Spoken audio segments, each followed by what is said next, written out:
Hey everyone, it's Kristy-Lee here and welcome to episode number 13 of HR for Small Business. I hope you've had a wonderful week and you're having a fantastic Friday. And if you're like me, you are looking forward to the weekend. And if you're on the east coast of Australia, if you're like me, you're probably also happy we've had a couple of days of sunshine without any rain because it's particularly muddy out there at the moment. Now, before I get going today and let you know what we're going to be chatting about on episode 13 of HR for Small Business, just to let you know, those that are joining us inside our Facebook group, HR Support for Australian Businesses, we are going live using an app called StreamYard today. StreamYard will ask you for permission to use your name if you'd like to make a comment or ask a question. Otherwise, all I see is Facebook user. So feel free to give StreamYard permission to use your name. Or if you're joining us on LinkedIn or over on YouTube, welcome. It is fabulous to have you here. Now, today on HR for Small Business, we are chatting about something that is popping up time and time again at the moment with our members inside People Powered HR and also with my consulting clients. And that is how to deal with a skills gap on your team. And these skills gaps can show up for various reasons at various times, and depending on the specifics of the scenario, might determine exactly how you want to deal with that particular challenge. Before we get into that, for those of you who I haven't met before, hi there, my name is Kristy-Lee. I'm the director and founder of a HR consultancy practice known as the Footprint Group. I'm also the CEO of People Powered HR, an online HR community for small business owners across Australia. I'm the host of the People Powered Business podcast, and I also co-host the Grow Your Influence podcast with the awesome Juliet Robinson, who is a leadership guru. Now, after working with small to medium-sized businesses exclusively for the last 10 to 15 years on all aspects of their HR, what I've noticed over the time is that at various times throughout, a business's journey as it's growing, skills gaps tend to pop their head up. And they can pop their head up at different stages, and it's quite often through growth, through change, and also through the growth of our teams. Because when we're first building our teams as a small business, we kind of hire people that can maybe do a whole variety of things, because in small business, it's all hands on deck. We've all got to do a really wide variety of things. And as our business grows and we need more specialists on our team, sometimes the people that we've hired for those original roles just aren't the same as the skill sets that we need anymore. Other times we're just honing our craft at hiring people, and we're learning the types of people we actually want to be hiring, the skills that we need to be hiring for our business. And sometimes the skills we thought we need actually not what we practically need in that person, which can cause a challenge as well. But quite often I see it when we hit these growth stages, and we see bumps along the way where people just aren't keeping up pace. Quite often as well, as business owners, we just like to be nice to people, and we hold on to people that don't have the skills for the job, maybe even aren't right for our business, because we don't want to let people down. We want to do the right thing by them, and exiting people from our business is really hard. So in the last 10 to 15 years, I've spent working exclusively with small to medium-sized businesses. I've been helping these businesses identify what is actually a skills gap in their team rather than some other problem they may have thought it had been, and helping them put in place strategies to actually manage and overcome and fill the void that is that skills gap. So it's something I've been doing for a long time now. So today I wanted to chat to you about a few things. Why and when skills gaps crop up in our business, and I've touched on some of that already. When you want to actually invest in training and development versus when you don't with a particular staff member. And I want to share with you 3 simple and low-cost ways that you can invest in fixing that skills gap to not only help the employee, but ultimately to help your business. So does that sound like a good plan to dive into? Awesome. Let's get started. So firstly, why and when might you have a skills gap appear in your team? Now, as I've already touched on, a skills gap can show up at different times. So let's run through a couple of scenarios. The first time when you may see a skills gap is when there's actually been a mismatch in the recruitment campaign. You've actually hired someone with the wrong skills, or the skills you've been looking for aren't actually the skills that you need in the role. So there's been some kind of error in the recruitment process. Now, this still can take a little bit of time to show up. So it may not be obvious in the first week or the first month, and sometimes even not in the first year. But when we track it back, when we're looking at an actual skills analysis and we track it back, quite often we've hired for the wrong skills for the role. So it can definitely show up in a recruitment error situation.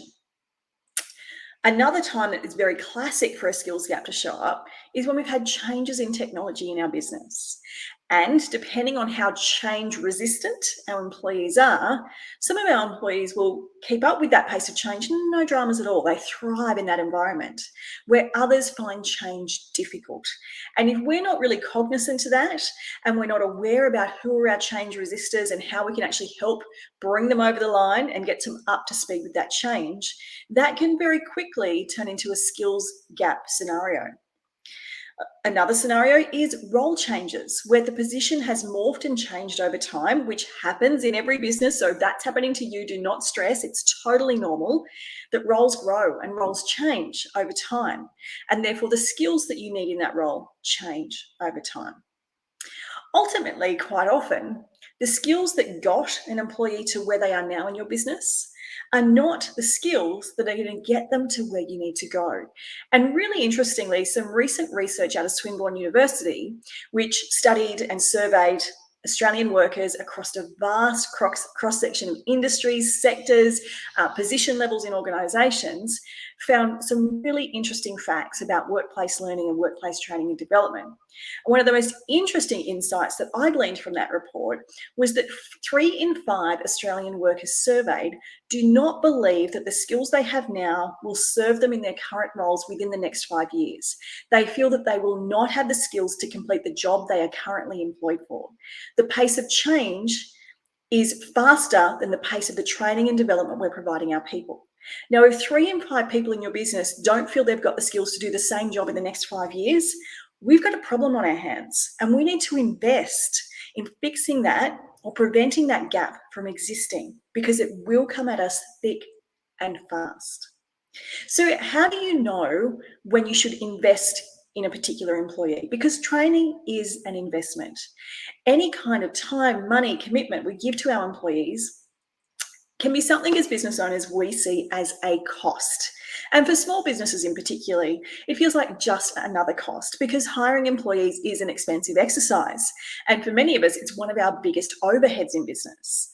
And so when someone says, how much money are you spending on training? Many of you might think, no thanks. I've got enough cost on my plate. But here's the thing, I'm going to encourage you to really reframe that thinking. Training your employees is not a direct cost. It is, in fact, an investment. And not only an investment in them, which has a whole range of hidden benefits, but it's an investment in your business. Because if you don't train people to keep up with the change that your organization's going through, what's going to be your alternative? You're going to be refilling roles, you're going to have retention issues, you're going to have churn, and that is far more costly and far more challenging to deal with than investing a little bit with your current team members, the ones that have shown you loyalty, shown you commitment, that are motivated, will in the long term. But how do you know when to make that investment? There is one key criteria I'm going to get you to have a look at. When you're looking at someone that has a skills gap, they don't have the skills you need them to have for the role they're employed to do, the first and major thing you need to look at is this. Are their values aligned to your organization? Are they a great cultural fit for your team? Is everything in sync there? If it is, you should be absolutely looking to invest in training and developing that person. How hard is it to find someone for your business that is the perfect cultural fit? The values are aligned. They are motivated. They are hardworking. They really want to do well. They just don't have the skills. Finding that kind of values match, that kind of cultural fit, isn't always easy. So if you've got someone that ticks all the boxes, invest in the training. Conversely, if you have someone that does not have the skills for the role, but they don't have a values alignment, they're a terrible cultural fit, no one likes having them around, they're not motivated, you're constantly performance managing them, figure out an exit plan and get advice, do it compliantly. I don't want anyone in trouble with the Fair Work Commission, but there will be a way to legally exit them from your business, and that is absolutely what you should be doing with that person. So now you've figured out you've got a gap and you know you need to invest in training and development. How do I go about that? It's expensive. I've seen the courses. They're thousands of dollars. It doesn't have to be that expensive or extreme. There are some really simple low-cost ways that you can invest in getting this person's skills up to speed without it breaking the bank, without sending them off to major training schools, without losing loads of time on productivity. I'm going to share 3 of them with you today. Now, the first, surprisingly, is not happening in most Australian businesses, and especially most Australian small businesses, and it is super simple: knowledge sharing. Who on your team now has knowledge that can share with this person to help bring them up to speed? If there's no one in your team with this knowledge, who do you know in your networks of peers, industry experts, your wider community that has skills that they can support this person with developing? This might look like a mentoring relationship or a coaching relationship, or it might be as simple as booking an hour a week with this person to help start to slowly, over time, bring them up to speed with the skills that you need them to have. Knowledge sharing is a lost art, in my opinion, in our workplaces. I think we used to be much better at it. Quite often we've got people in our businesses that have so much knowledge in their brains about different aspects of what we do, and we're not doing a good enough job of tapping into that. So look at knowledge sharing opportunities within your organization or outside of your organization. You might be able to do a swap between a couple of different organizations. Maybe there's someone you know of who's in your industry and they've got a particular skill set and you've got a different skill set on your team that maybe you could knowledge share with their team. Think about knowledge sharing in that way. Also think about knowledge sharing in terms of your existing team members sharing their area of expertise with everyone in the business. This could happen in your monthly team meetings where they share, maybe a 15-minute discussion about a particular area of expertise that they have. Sharing that knowledge empowers everyone else to really tap into them as the expert. It positions them as the expert. It gives them confidence that they're really bringing value to the business. And also for those that lack that skills and understanding, they have someone they can go to and tap into that knowledge. Knowledge sharing, it is free. It is available to you. You should be tapping into it. The second tip I have is to look at micro-learning opportunities. Now, if micro-learning is a new term to you, it is essentially just all of these short, bite-sized courses, quite often run online, that we are seeing everywhere these days. It's no longer the case that in order to get a skill, you need to go and do a lengthy training course or a uni degree or a TAFE qualification. There are a gazillion micro-learning opportunities out there. Most of them are very low cost. Some are even free.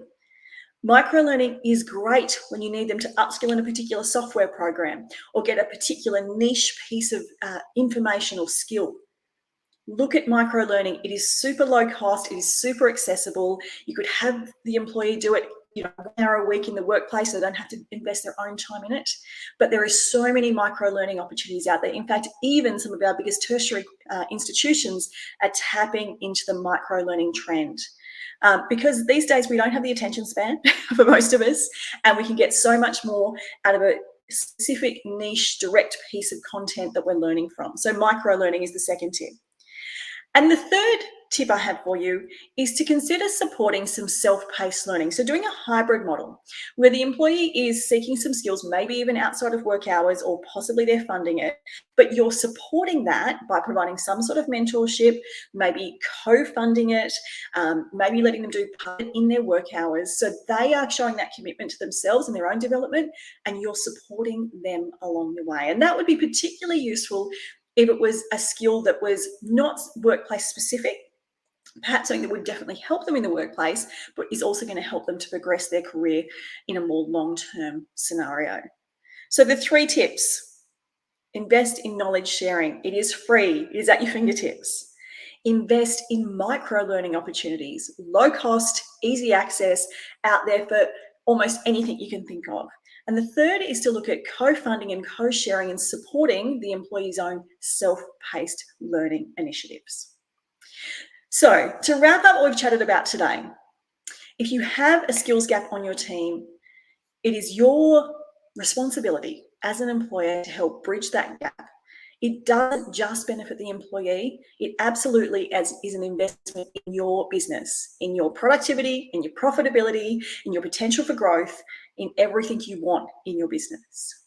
If you've got someone that has a skills gap and they are a great cultural fit and have a great values alignment, you should definitely be investing in them in some training and development.